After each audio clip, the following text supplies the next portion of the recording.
നാഗസൈരന്ധ്രി എന്ത് ഭംഗിയാണ് ഇതിൽ കാണാനായിട്ട്. സത്യത്തില് സ്വന്തം പിക്ചർ തന്നെയാണോ? ഈ ഫോട്ടോ കണ്ടിട്ട് എന്ത് തോന്നി? ഈ മുഖവും ഇതും എല്ലാം കൂടെ നോക്കിയിട്ട് സെയിം ആയിട്ട് തോന്നി. പക്ഷെ പല ആൾക്കാർക്കും വിശ്വസിക്കാൻ പറ്റത്തില്ല. അപ്പൊ നമ്മുടെ കുട്ടിക്കാലത്തുള്ള മുഖച്ചായ അല്ലല്ലോ നമ്മൾ വളർന്നു കഴിയുമ്പോൾ. മോന്റെ കുഞ്ഞുനാളിൽ ഇതുപോലെ താടി മുടിയൊന്നും ഉണ്ടായിരുന്നില്ല. ഇല്ല, ഇപ്പോഴല്ലേ ഇതൊക്കെ ആയത്. അതെ. ഇന്ന് ഏതാ തീയതി എന്നോ ഏതാ ദിവസമെന്നോ പോലും എനിക്കറിയില്ല കുട്ടി. അപ്പൊ ദേവി കാലാതീതയാണല്ലേ? ഞാനത് നോക്കാറ് പോലും ഇല്ല.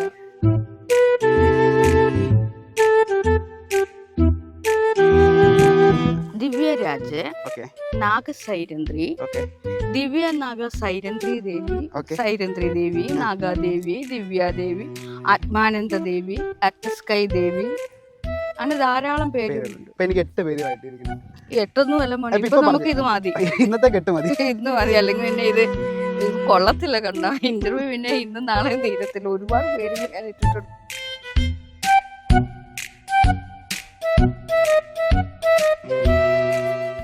ഇൻഫൈൻ മീഡിയയുടെ പ്രേക്ഷകർക്ക് എല്ലാവർക്കും സ്വാഗതം. ഇന്ന് നമ്മളുടെ കൂടെയുള്ളത് നാഗസൈരന്ധ്രി ദേവിയാണ്.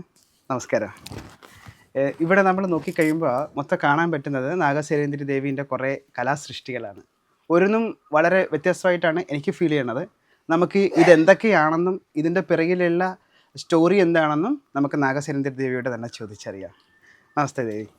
അപ്പോൾ എനിക്ക് ഇവിടെ വന്നപ്പോൾ വളരെ ആകർഷകമായി തോന്നിയത് ഈ ഒരു ശില്പമാണ്. ഇതെന്താണെന്ന് പറഞ്ഞുതരാമോ? ഇത് ഞാൻ സ്വപ്ന ദർശനം കണ്ടതാണ്. ഓക്കെ.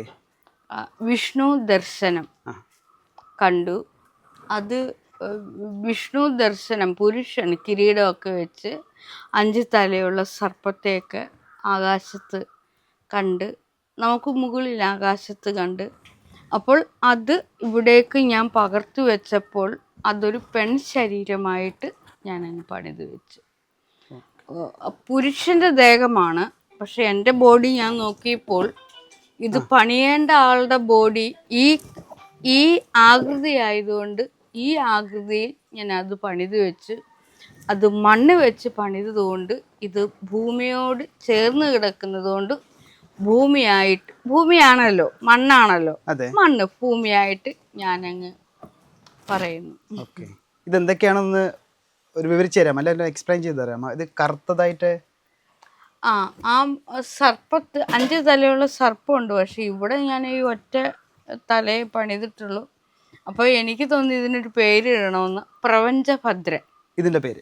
ആ സർപ്പത്തിൻ്റെ പേര് പ്രപഞ്ചത്തിൽ. പ്രപഞ്ചം മീൻസ് മുകളിലാണ്, ആകാശത്താണ് ഞാൻ ഇതിനെ കണ്ടത്. ആകാശത്ത് സർപ്പത്തെയും ആ രൂപത്തെയും കണ്ടത്. പക്ഷെ ഞാൻ പേരിട്ടത് പ്രപഞ്ചഭദ്ര എന്നാണ്. സർപ്പത്തിന്റെ മാത്രം പേര്, സർപ്പത്തിന്റെ മാത്രം. ഈ ശില്പത്തിന്റെ പേര് യേശാദേവി, ശില്പിനി ദേവി, സുൽത്താന ദേവി. ഓ, അങ്ങനെ 3 പേരായിട്ട് നമ്മൾ ഇതിനെ അറിയപ്പെടും. ശരി. ഇതിന്റെ മോഡലിങ് ഞാനായതുകൊണ്ട് ഞാൻ ഇങ്ങനെ കിടന്നു ഇരുന്നൊക്കെ ഒന്ന് നോക്കി, അങ്ങനെ ഞാൻ തന്നെ ഇതിന് മോഡലായി അങ്ങ് വരച്ചിട്ടത്. എത്ര നാളെടുത്ത് നമുക്കിത് പണിയാൻ വേണ്ടിയിട്ട്? എനിക്കിത് കുറച്ച് ദിവസം മതിയായിരുന്നു. ആ സമയത്ത് എനിക്ക് ശാരീരികമായിട്ട് ഇത്തിരി ബുദ്ധിമുട്ടുണ്ടായിരുന്നു. ദേഹം വല്ലാതെ എനിക്ക് വയ്യായിരുന്നു, ശരീരം വയ്യാതായപ്പോഴേ കുറച്ച് ദിവസം ഞാൻ എടുത്ത്. അല്ലെങ്കിൽ പെട്ടെന്ന് അതിൽ പണിതിങ്ങ്. ഇദ്ദേഹം എവിടെയാണോ സ്ഥിരമായിട്ട് കിടക്കുന്നത്? അദ്ദേഹത്തിൻ്റെ സ്ഥിരം സ്ഥലം ഇതാണ്. നേരത്തെ ഇതിൻ്റെ മണ്ടയിലൊക്കെ കയറി കിടക്കുമായിരുന്നു, മുകളിലൊക്കെ. പിന്നെ ഇയാൾക്കൊരു സ്വാതന്ത്ര്യം, ഇത്തിരി ഇങ്ങനെ അടുക്കി ഇങ്ങനെ കിടക്കുന്ന ഫീലിംഗ് ഒക്കെ ഇയാൾ തന്നെ അങ്ങ് ആക്കി അങ്ങ് കൂട്ടിയങ്ങ്. ഈ ചിത്രങ്ങളൊക്കെ എത്ര നാളുകൊണ്ട് വരച്ചിട്ടുണ്ടായിരിക്കും, അതോ ഓരോ ദിവസവും വരച്ചെടുക്കുന്നതാണ്? ഇത് ഞാൻ രാത്രിയും പകലും ഒക്കെ ഓരോ ദിവസങ്ങൾ ഇങ്ങനെ ഇരിക്കും, ഇങ്ങനെ വരയ്ക്കും. അതങ്ങനെ കുന്നുകൂടി ഇങ്ങനെ ഇരിക്കും. ഇതൊക്കെ എന്നൊക്കെയോ വരച്ച ചിത്രങ്ങളാണ് കുട്ടി. ഇത് ഒരുപാട് ചിത്രങ്ങളുണ്ടായിരുന്നു. കുറേ മഴ പെയ്ത് ചോർന്നൊലിച്ച് ഇവിടെ മഴ പെയ്ത് വെള്ളം വീഴുമായിരുന്നു. ഇപ്പോഴാണ് ഇങ്ങോട്ടൊക്കെ ഇറക്കിയത്. ശരി. ഇവിടെ ഞാനൊരു പുസ്തകം കണ്ടിട്ടുണ്ട്. ഇത് ഇതിനെപ്പറ്റി ഒന്ന് പറയാമോ ഈ പുസ്തകത്തെ പറ്റിയിട്ട്? ഇത് ഈ ചാനലില് എൻ്റെ വീഡിയോ ദൃശ്യത്തിന്റെ അടിയില് വളരെ നല്ല മനോഹരമായിട്ട് എഴുതുന്ന ഒരു നെഗറ്റീവ് ആയാലും പോസിറ്റീവ് ആയാലും വളരെ മനോഹരമായിട്ട് അവരുടെ വാക്കുകളും വരികളും കൊണ്ടുവന്ന് എഴുതി വെക്കും. എൻ്റെ അല്ല, അവരോരോരുത്തരും. അപ്പോൾ അത് മാത്രം ഞാൻ എടുത്ത് പുസ്തകമാക്കി.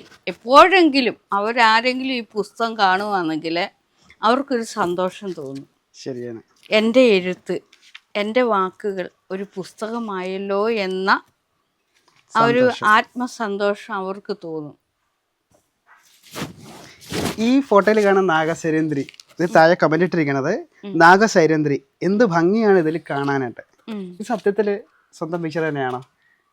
എൻ്റെ പൊന്നു മോനെ ഇങ്ങനെ എന്നോട് ചോദിക്കും.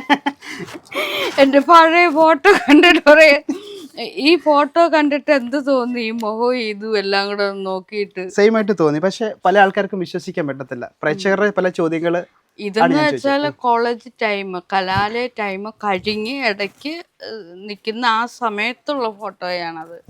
അപ്പൊ നമ്മുടെ കുട്ടിക്കാലത്തുള്ള മുഖച്ചായ അല്ലല്ലോ നമ്മൾ വളർന്നു കഴിയുമ്പോൾ. മോന്റെ കുഞ്ഞുനാളിൽ ഇതുപോലെ താടി മുടിയൊന്നും ഉണ്ടായിരുന്നില്ല.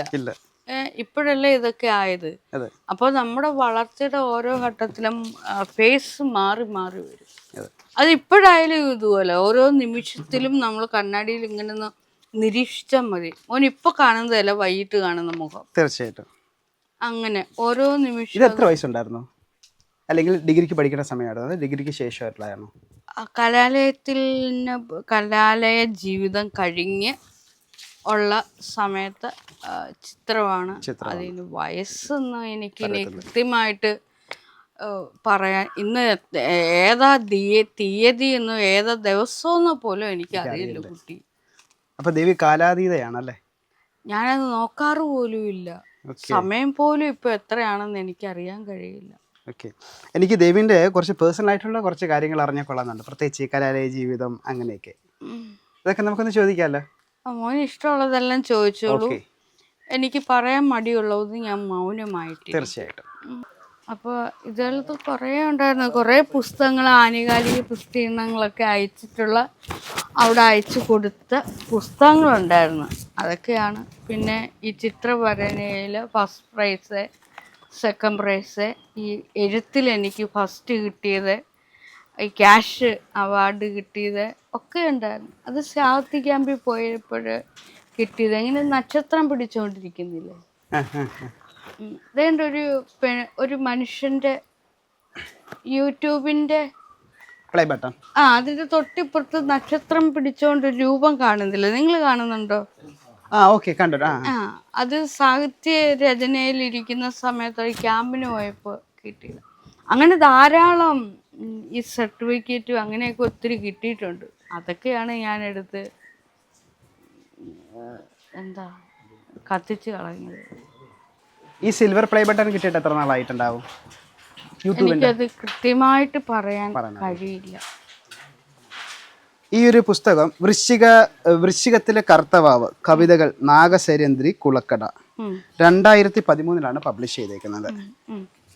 പക്ഷെ ഇതെന്തുകൊണ്ടാണ് ആൾക്കാരിലേക്ക് എത്താതെ പോയത്? ഇതിന്റെ പുസ്തകത്തിന്റെ ഈ പുസ്തകം ഇങ്ങനെ ഒരെണ്ണം ഉണ്ടാവാനുള്ള പ്രധാന കാരണങ്ങൾ എന്ന് പറയാം? കാരണം പ്രത്യേകിച്ചൊന്നുമില്ല. നമ്മൾ എഴുതുന്നു, അത് പ്രസിദ്ധീകരിക്കുന്നു, അത് എത്തേണ്ടടുത്തൊക്കെ എത്തിയിട്ടുണ്ട് മോനെ.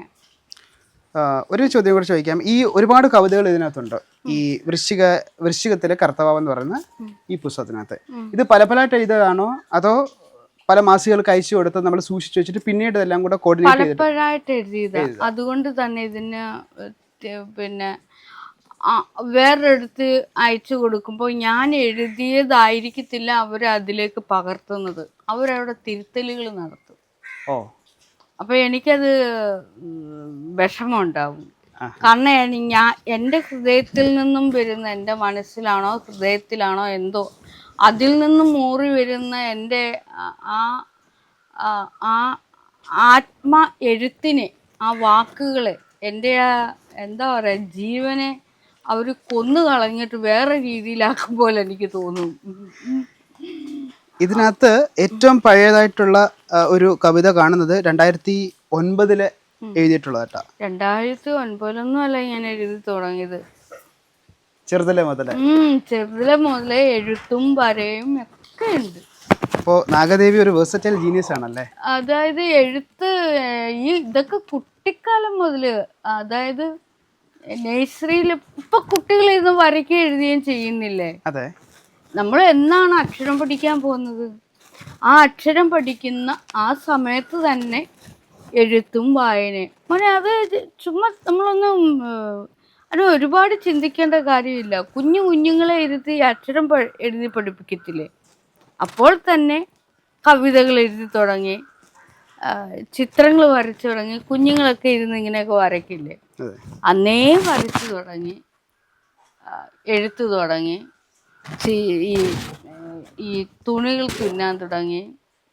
അങ്ങനെ ഒരുപാട് ഒരുപാട് ഒരുപാട് ഒരുപാട് ഒരുപാട് കാര്യങ്ങൾ. ചിത്രരചന, ശില്പനിർമ്മാണം.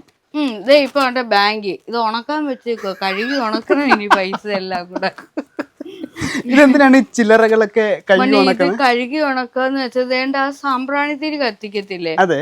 ആ സാമ്പ്രാണിത്തിരിയുടെ ആ ഭസ്മം പോലുള്ള അത് ഇതിനകത്ത് വീണിട്ടുണ്ട്, എണ്ണയൊക്കെ ഉണ്ട്. അപ്പൊ ഈ എണ്ണയും ആ ഭസ്മം പോലെ വിഭൂതി എല്ലാം കൂടെ ചേർന്ന ആ എഴുത്തുണ്ടല്ലോ, അതായത് ആ അക്കം അഴുക്ക് പോലെ പറ്റിയിരിക്കുക. അഴുക്കല്ല അത്, ആ പൊടിയും എണ്ണയും കൂടെ ചേർന്ന്. അപ്പൊ ഇത് കൊണ്ടുവന്ന് ഞാൻ മിക്കപ്പോഴും കൊണ്ടുവന്ന് കഴുകി ഉണക്കാറുണ്ട്. ഉണക്കാനിടും പൈസ. കഴുകി ഇവിടെ കൊണ്ടുവന്ന് ഇങ്ങനെ ഉണക്കാൻ വെക്കും. കേട്ടിട്ടേ ഉള്ളൂ, ആദ്യമായിട്ടാണ് കാണുന്നത്. അതൊക്കെ ഉണക്കി വെച്ചേക്കുക. ഇതൊക്കെ ഉണക്കാനുള്ളതാണ്. ഇതൊക്കെ ആണ്ട് ഇനി കഴുകി ഉണക്കണം. ഇനി ഇതൊക്കെ ആ പാത്രമൊക്കെ ഇനി കഴുകി. ഈ കുപ്പിയിലിരിക്കുന്നത് കഴുകി ഉണക്കി വെച്ചേക്കുന്നത്. ആ കുപ്പിയിലിരിക്കുന്നത് കുറച്ച് ഉണക്കി വെച്ചേക്കാണ്, കുറച്ച് ഇതെല്ലാം പൈസ എല്ലാം കഴുകി ഉണക്കാൻ ഇട്ടേക്കുക. ഇത് ഉണക്കാൻ ഇട്ടേക്കുവല്ലോ. നിങ്ങൾ വന്നതുകൊണ്ട്, അല്ലെങ്കിൽ എനിക്ക് ഇതിന്റെയൊക്കെ ജോലിയാ. ദിവ്യ ബാങ്ക്, ഇന്റർനാഷണൽ ബെസ്റ്റ് ബാങ്ക്. ബാങ്കിലെ ചില്ലറ പൈസയാ, തുട്ടികളാ. ഇവിടെ വന്ന ചില ആളുകൾ ചില്ലറ മാറിക്കൊണ്ട് പോകും. അതുപോലെ ഞാൻ അവിടെ നിന്ന് ഇങ്ങോട്ട് മാറും. അതുപോലെ നോട്ടുണ്ട്, നോട്ടും അങ്ങോട്ടും ഇങ്ങോട്ടും ഒക്കെ മാറി. എനിക്ക് ഗൂഗിൾ പേയിൽ അങ്ങനെ അങ്ങോട്ടും ഇങ്ങോട്ടും പറയരുത് കേട്ടോ, കള്ളന്മാര് വരും ഇവിടെ. അല്ല, ഈ ലോകത്തുള്ളവരെല്ലാരും അറിയാം, നിങ്ങൾ മാത്രം അറിഞ്ഞിട്ടില്ല. നിങ്ങളിപ്പോഴാണ് ഇത് അറിയുന്നത്. മോഷ്ടാക്കൾ വരില്ല ഇതൊക്കെ എടുത്തോണ്ട് പോകാന്. അപ്പൊ കൊണ്ടുപോകുന്നൊക്കെ കൊണ്ടുപോയിക്കോട്ടെ, എനിക്ക് കുഴപ്പമില്ല. അവർക്ക് ഇല്ലാത്തത് കൊണ്ടല്ലേ വന്ന് എടുക്കുന്നത്. നാഗസൈരന്ധ്രി ദേവിയുടെ പല പേരുകൾ ഞാൻ കേട്ടിട്ടുണ്ട്. നാഗദേവി, നാഗ, ദിവ്യ, സൈരന്ധ്രി ദേവി.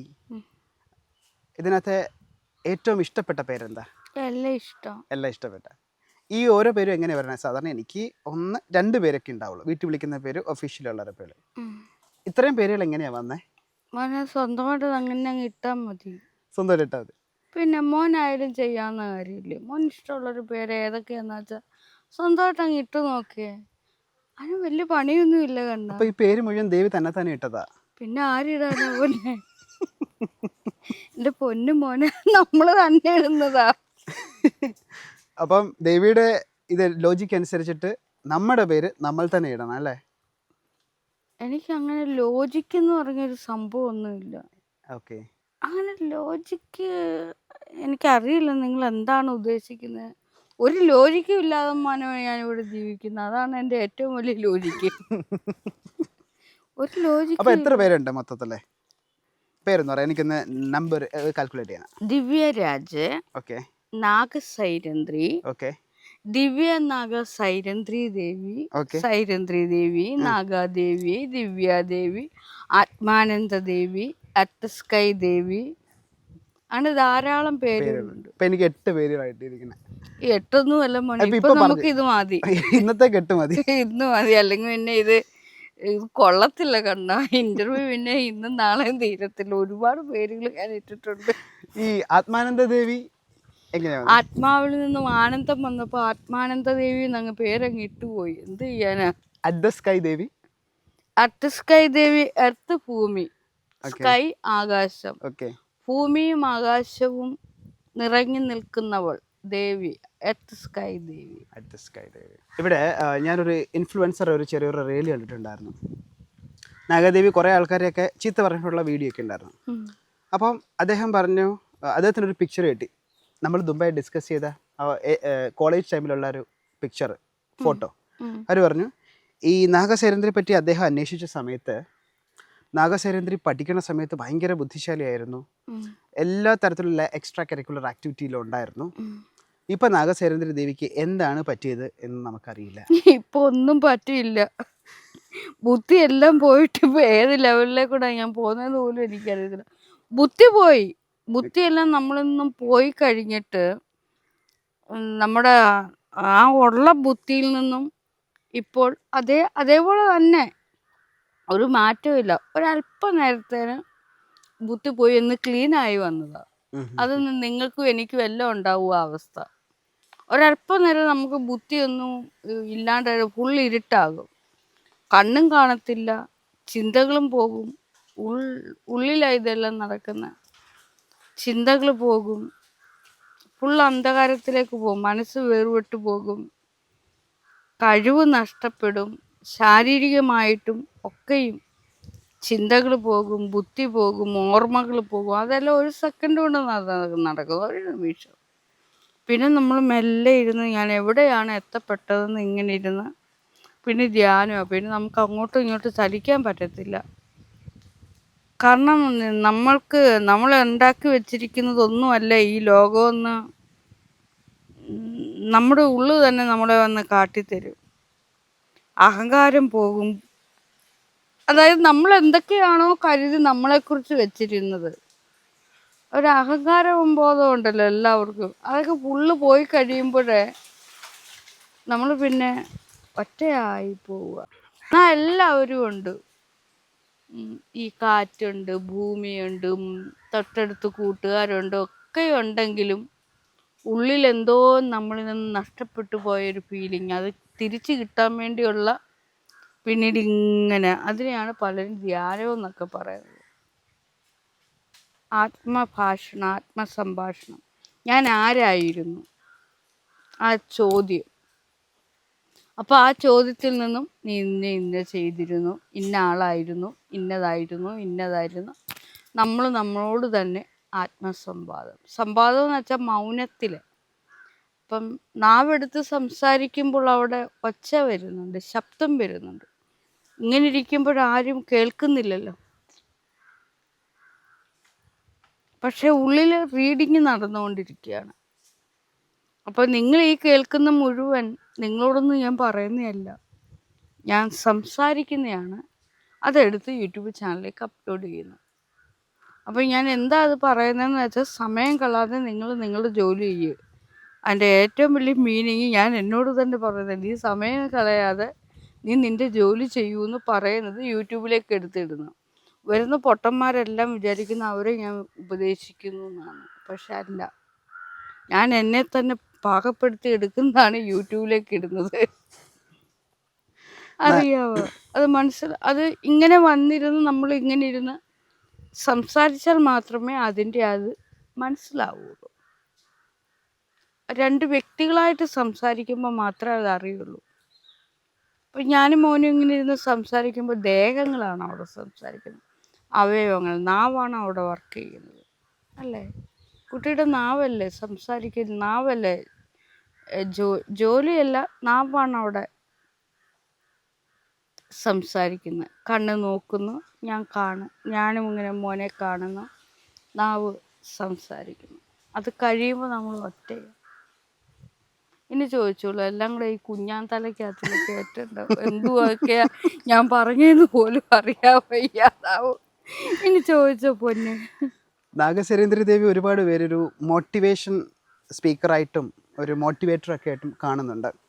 അത് നമുക്ക് നാഗദേവീൻ്റെ കമൻറ്റ് ബോക്സിൽ കൂടിയിട്ട് കാണാൻ പറ്റും. അതൊക്കെ ചിലപ്പോൾ നമുക്ക് തോന്നും അത് ഫേക്കായിട്ട് ആൾക്കാർ എഴുതിയിടുന്നതായിരിക്കും.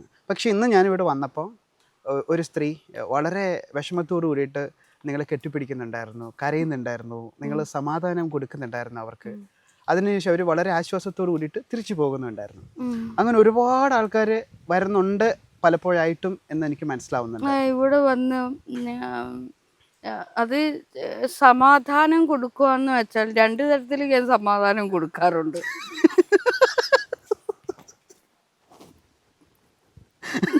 അതറിയാമല്ലോ കുട്ടിക്ക്. മോനെ അങ്ങനെ സമാധാനം കൊടുക്കാറുണ്ട് ഞാൻ. എനിക്ക് അതേ പറ്റുള്ളൂ. ആ ഒരു രീതി സമാധാനം വേണ്ടവർക്ക് അങ്ങനെ തന്നെ കൊടുത്തേ അങ്ങനെ കൊടുക്കണം. ചിലപ്പോ നമുക്ക് അങ്ങനെ ചെയ്യേണ്ടി വരുന്നതാ മോനെ. അത് മോട്ടിവേഷൻ ഒന്നുമല്ല. നിങ്ങൾക്ക് തോന്നും ഞാൻ പറയുന്ന എല്ലാം മോട്ടിവേഷൻ ആണ്. സത്യം പറഞ്ഞ എനിക്ക് ഇച്ചിരി സമാധാനം കിട്ടാൻ വേണ്ടി ഞാനങ്ങ് പറയുന്നതാ. പക്ഷെ കേൾക്കുന്നവർക്ക് അത് മോട്ടിവേഷനാ. എനിക്കത് മോട്ടിവേഷൻ അല്ല. ഞാൻ തൊണ്ട കീറിയായിരിക്കും ചിലപ്പം പറയുന്നത്. പക്ഷെ കേൾക്കുന്നവർക്ക് അത് രസകരമാണ്. എൻ്റെ തൊണ്ട കീറിപ്പോവാന്ന് എനിക്കെല്ലാം അറിയുള്ളൂ കുട്ടു. പക്ഷെ ഒരിക്കലും അത് മോട്ടിവേഷൻ അല്ല. എൻ്റെ ജീവിതമാണ്, ജീവിക്കുകയാണ്. ഇപ്പം ഒരാളുടെ ജീവിതം മറ്റൊരാൾക്ക് തമാശയാണ്. പക്ഷെ ആ ജീവിക്കുന്ന ആൾക്കത് തമാശയല്ല. അയാളുടെ ജീവനുള്ള ദേഹവും പ്രാണനും രക്തവും മാംസവും ചോരയും ഹൃദയവും എല്ലാമാണ്. ഇനി പൊന്നു ചോദിച്ചു. ഒരുപാട് പേര് സങ്കടവും വിഷമവും ദുഃഖമൊക്കെ പറഞ്ഞ് ഫോണിൽ കൂടെ കോണ്ടാക്ട് ചെയ്യാറുണ്ട്, മെസ്സേജ് അയച്ച് പറയാറുണ്ട്, നേരിട്ട് വന്ന് കാണാറുണ്ട്. അപ്പം ഇത്രയും പേരുടെ ദുഃഖവും വിഷമമൊക്കെ കണ്ട് അല്ലെങ്കിൽ കേട്ട ഒരു വ്യക്തി എന്ന നിലയിൽ ഒരു വ്യക്തിയെ ഏറ്റവും കൂടുതൽ ദുഃഖത്തിലേക്കും വിഷമത്തിലേക്കും കൊണ്ടുവന്ന് എത്തിക്കുന്നത് എന്താണ്? അവർ തന്നെ. അവർക്ക് വേണമെങ്കിൽ ആ ദുഃഖിക്കുന്ന സമയത്ത് സന്തോഷിക്കാമല്ലോ കണ്ണ. ഇങ്ങനെ കരഞ്ഞുകൊണ്ടിരിക്കുന്ന ആ സമയത്ത് അവരുടെ മുഖം എടുത്ത് കണ്ണാടിയിലോ മുഖം ഇങ്ങനെ എടുത്ത് നോക്കിയാൽ മതി. നമ്മളിങ്ങനെ ഇരിക്കുന്ന അതേ മുഖത്തോട് അതേ ഷേപ്പോട് കൂടി തന്നെ കണ്ണാടിയിലൊന്നിട്ടൊന്ന് നോക്കിയാൽ മതി. എന്നിട്ട് പെട്ടെന്ന് അങ്ങ് മാറിയാൽ അവിടെ നവരസമാണ് വരുന്നത്. കാരണം അവർക്ക് വേണമെങ്കിൽ ദുഃഖിക്കുകയും ചെയ്യാം. ദുഃഖം വേണ്ടുന്നവർക്ക് ദുഃഖിച്ച് തന്നെ കഴിയാം. സന്തോഷം വേണ്ടുന്നവർക്ക് അങ്ങനെ. ഞാൻ ചിലപ്പോൾ ഇരുന്ന് കരയാറുണ്ട്. ആ കരയുന്ന ആ പോസിൽ തന്നെ പോയി മുഖം ഇങ്ങനെ നോക്കുമ്പോൾ ഇങ്ങനെ മുഖമൊക്കെ ഇങ്ങനെ ഇരിക്കുന്നതാണ്. എനിക്ക് പിന്നെ അങ്ങ് ചിരി വരും. അപ്പോൾ എനിക്ക് തന്നെ തോന്നും എന്തിനാ ഞാൻ ദുഃഖിക്കുന്നു. അങ്ങനെ നമ്മൾ കുറേ ഇങ്ങനെ നോക്കും, എന്തിനു ദുഃഖിക്കണം, എന്തിനു ദുഃഖിക്കണം, എന്തിനു ദുഃഖിക്കണം. അങ്ങനെ ചോദിച്ച് ദുഃഖം എന്താന്ന് ചോദിക്കുന്നതാണ്. പിന്നെ എന്താ പതിയെ മെല്ലെ ചോദിച്ച് ദുഃഖം ഇല്ല എന്ന് പറയുമ്പോൾ തന്നെ അവിടെ ആനന്ദം വരിക. അപ്പോൾ നാവ് കണ്ടിച്ച് ചോദിക്കുന്നു, മനസ്സ് പറയുന്നു ഇല്ല എന്ന്. നാവും ദേഹവും മനസ്സും തമ്മിലുള്ള, മനസ്സ് മീൻസ് ആത്മാവ്. അപ്പോൾ നമ്മളുടെ ദേഹത്തിനാണ് ദുഃഖങ്ങൾ. അതാ വെറുതെ ഇന്ന് കരയൊക്കെ ചെയ്യുന്നത്. അപ്പോൾ നമുക്ക് ദുഃഖം ഇല്ലെങ്കിൽ ഇല്ലെന്നങ്ങ് പറയണം. എല്ലാവരും ദുഃഖത്തെ വരുത്തുക ചെയ്യുന്നത്, സൃഷ്ടിച്ചെടുക്കുക ചെയ്യുന്നത്. അപ്പോൾ ഞാനാണെങ്കിൽ തന്നെ ഇവിടെ കരയാറുണ്ട്. അത് നമ്മൾ വരുത്തി തീർക്കുന്നതാ. അങ്ങനെ ദുഃഖിക്കണമെന്ന് അങ്ങനെ നിയമമുണ്ടോ? ആലോചിച്ച് നോക്കുവാണ്. നമ്മുടെ ചിന്തകളാണ് മോനെ, നമ്മുടെ കാഴ്ചപ്പാടും ചിന്തകളും ഒന്ന് മാറ്റി പിടിക്കാമെങ്കിൽ സ്ട്രോങ് ആവുക. അതിന് നമ്മൾ ആദ്യം വേണ്ടതെന്ന് വെച്ചാൽ വ്യക്തികളിൽ നിന്നും ഒന്ന് മാറി കുറച്ച് നേരം ഒറ്റയ്ക്ക് ധ്യാനത്തിലിരിക്കണം. ഞാൻ പൊന്നിനോട് ഇന്നലെ ഒരു വാക്ക് പറഞ്ഞില്ലേ, ഒന്ന് ഒറ്റയ്ക്കൊന്ന് മാറിയിരുന്നാൽ നമുക്ക് പൂർണ്ണമായിട്ടും അതിനുള്ള ഉത്തരങ്ങൾ കിട്ടും. പിന്നെ ഭയങ്കര എനർജി ആയിരിക്കും. കൂട്ടത്തോടെ ഇങ്ങനെ നിൽക്കുമ്പോൾ ഉണ്ടല്ലോ, ഇത് നമുക്ക് ഇവനുണ്ടല്ലോ എൻ്റെ കൂട്ടുകാരനായിട്ട് അങ്ങനെ ഉണ്ടല്ലോ. പക്ഷെ ഇവരെ ഒന്നും കാണത്തില്ല ചിലപ്പോൾ. നമുക്ക് നമ്മൾ മാത്രമേ ഉള്ളൂ. ഇതൊന്നും ഞാൻ പറയാതെ തന്നെ നിങ്ങൾക്ക് എല്ലാവർക്കും അറിയാം അല്ലേ? ഈ ഇടയ്ക്ക് ചതിക്കുന്ന ആൾക്കാരെ പറ്റിയിട്ട് നാഗദേവി എന്ന് പറഞ്ഞിട്ടുണ്ടായിരുന്നു. അപ്പോൾ എന്തുകൊണ്ടാണ് ഒരു വ്യക്തി ചതിക്കുന്നത്? എന്തുകൊണ്ടാണ് ഒരു വ്യക്തി ചതിക്കപ്പെടുന്നത്? അവർക്കൊരു പണിയില്ലാത്തതുകൊണ്ട് ഒരാൾ ചതിക്കാൻ ഇറങ്ങുന്നു, മറ്റൊരാൾ അയ്യോ ഞാൻ ചതിക്കപ്പെട്ടേ എന്ന് പറഞ്ഞുകൊണ്ട് അങ്ങനെ കഴിയുന്നു. അത്രയേ ഉള്ളൂ. വളരെ സിമ്പിളാണ്. സിമ്പിളാ. ഒരുത്തൻ പറയാണ് നിന്നെ ഞാൻ ചതിച്ചു എന്ന് പറയുമ്പോഴേ നമ്മൾ അതങ്ങ് വിശ്വസിക്കുകയോ ചെയ്യുന്നത്. എന്നാൽ നമുക്ക് ആ ഭാഗം അനുഭവപ്പെട്ടില്ല. നിന്നെ ഞാൻ ചതിച്ചു എന്ന് പറയുമ്പോൾ എന്നെ ചതിച്ചോ, അയ്യോ ഞാൻ ചതിയിൽപ്പെട്ടു, തീർന്ന്. പക്ഷെ ആ ആള് തന്നെ ഒന്ന് പറഞ്ഞ ഈ ചതി എന്ന് വെച്ചാൽ എന്താ, വെറും വാക്കുകളാണ്. അയാൾക്ക് ചതി ശരിക്കും പറഞ്ഞാൽ അനുഭവപ്പെട്ടിട്ടില്ല. ഞാൻ നോക്കിയിട്ട് ഈ ലോകത്ത് ആരും അങ്ങോട്ടും ഇങ്ങോട്ടും ചതിക്കുന്നതും ഇല്ല, വഞ്ചിക്കുന്നതും ഇല്ല, ഒന്നുമില്ല. സ്വന്തമായിട്ട് ഓരോ വാക്കുകളും കണ്ടുപിടിച്ചിട്ട് അതിനകത്ത് കിടന്ന് നിലവിളിച്ച് അങ്ങോട്ട് പരക്കം പായുന്നു ഇങ്ങോട്ട് പരക്കം പായി നിലവിളിച്ച് കിടന്ന് ഓടുക. സത്യത്തിൽ പറയുമ്പോൾ ചിരി വരും. സത്യത്തിൽ ഈ നാട്ടുകാരുടെയൊക്കെ ജീവിതം കാണുമ്പോൾ എൻ്റെ ഉൾപ്പെടെയുള്ള എല്ലാ ആൾക്കാരും ജീവിതം ഇതൊക്കെ എൻ്റെ അടുത്ത് വന്നിരുന്ന് ഇങ്ങനൊന്ന് പറയും, നമുക്കിരുന്ന് ചിരിക്കാം. പക്ഷെ ഞാൻ എത്ര എന്ന് പറഞ്ഞോണ്ടാണോ ഈ യൂട്യൂബിനകത്ത് ഇത് ഇട്ട് കൊടുക്കുന്നുണ്ട്. ഇവറ്റകളൊക്കെ എനിക്ക് ഇങ്ങോട്ട് വന്ന് എന്നെ കൊല്ലാൻ വരുക. ഇനി പറഞ്ഞു. ഇപ്പോൾ ഞാനിപ്പോൾ ഇവിടെ വന്ന സമയത്ത് ഒരു സ്ത്രീനെ കണ്ടിട്ടുണ്ടായിരുന്നു. പെരുവരൊന്നും എനിക്കറിയില്ല, അതുകൊണ്ട് നമ്മൾ എന്നെ കുറ്റി കൂടുതൽ പോകുന്നില്ല. അപ്പോൾ എനിക്കെന്താ മനസ്സിലായത് അവരൊരു റിലേഷൻഷിപ്പ് ഇഷ്യൂ ആയിരുന്നു തോന്നുന്നു. അപ്പോൾ എങ്ങനെയാണ് ഒരു റിലേഷൻഷിപ്പ് ഇഷ്യൂ ഉള്ള ഒരാൾക്ക് ദേവി ഒരു ഉപദേശം കൊടുക്കുക, അല്ലെങ്കിൽ അവരെ ഒന്ന് സമാധാനിപ്പിക്കുന്നത് എങ്ങനെയായിരിക്കും? അല്ലെങ്കിൽ ഇതിൽ പറ്റിച്ചിട്ടുണ്ടായിരിക്കാം, അല്ലെങ്കിൽ ഉപേക്ഷിച്ചിട്ട് പോയിട്ടുണ്ടായിരിക്കാം. അവർക്ക് എങ്ങനെ സർവൈവ് ചെയ്യാൻ പറ്റും, അല്ലെങ്കിൽ എങ്ങനെ മുന്നോട്ട് പോകാൻ പറ്റും? മോനെ, ഞാൻ ഒരാൾക്ക് സമാധാനം ഇന്നുവരെ ഞാൻ കൊടുത്തിട്ടില്ല. പക്ഷെ ഇതൊന്നും കൊടുക്കാണ്ടെങ്കിൽ ആൾക്കാർക്ക് എങ്ങനെയാ കിട്ടുക? സത്യ കുട്ടികളെ, ഞാൻ ഇന്ന് വരെ ഒരു മനസമാധാനം ആർക്കും കൊടുത്തു. എൻ്റെ അമ്മയോടും സുൽത്താനോടൊക്കെ ചോദിച്ചാൽ അവര് പറഞ്ഞു തരും. ഞാൻ അവർക്ക് പോലും മനസമാധാനം കൊടുത്തിട്ടില്ല. എനിക്കറിയില്ല അതെങ്ങനെയാ മനസമാധാനം കൊടുക്കുന്നതെന്ന് എനിക്കറിയില്ല കുട്ടി. എനിക്ക് വരെ എങ്ങനെ, ഞാൻ കരഞ്ഞിരുന്ന സമയത്ത് എനിക്ക് വരെ എങ്ങനെ മനസമാധാനം പെടേണ്ടെന്ന് എനിക്കറിയില്ല.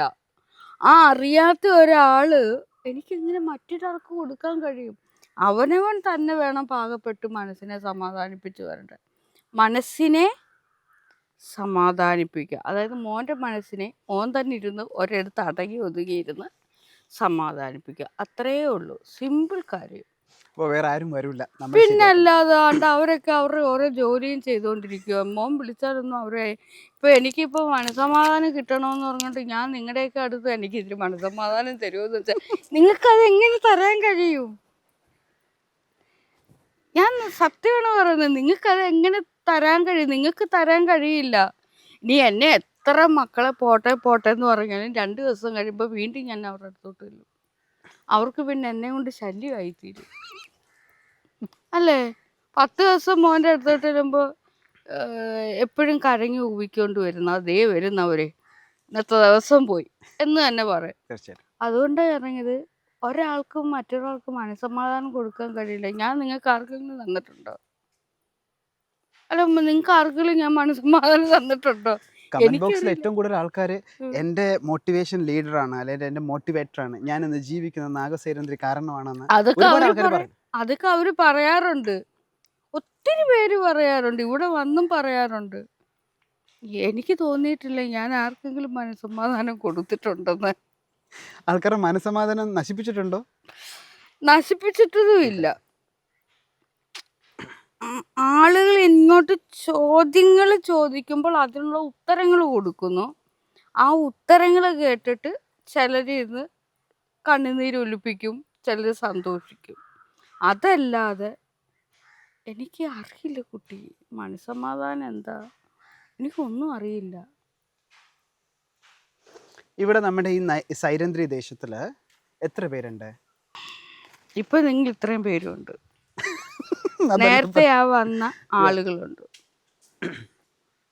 പിന്നെ മോനെ ഒന്നും കരുതല്ല പൊന്നു, നമ്മുടെ ആ പട്ടിക്കുട്ടികളുണ്ട്, അവർക്ക് കൊടുക്കുന്ന പാത്രങ്ങളുണ്ട്, കാറ്റുണ്ട്, ആകാശമുണ്ട്, ഭൂമിയുണ്ട്, സൂര്യനുണ്ട്, രാത്രിയാകുമ്പോൾ ചന്ദ്രൻ ഇങ്ങി വരും, നക്ഷത്രങ്ങളുണ്ട്, മോൻ്റെ ഷർട്ടുണ്ട്, പാൻറ്റുണ്ട്, മൂക്കുണ്ട്, നാക്കുണ്ട്, എല്ലാം, എൻ്റെ വസ്ത്രമുണ്ട്, വേണ്ട ഇതെല്ലാം ഉണ്ട്. എനിക്കറിയില്ല കുട്ടി, എനിക്ക് ഇങ്ങനെയൊക്കെ പറയാനേ അറിയുള്ളൂ.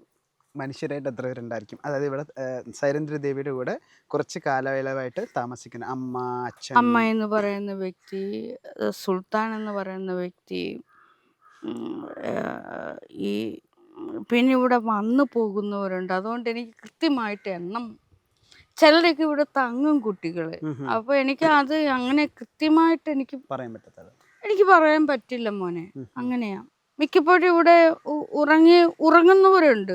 അപ്പോൾ എനിക്കത് പറയാൻ കഴിയില്ല എത്ര പേരുണ്ട് എന്ന്, എനിക്കത് അറിയത്തില്ല.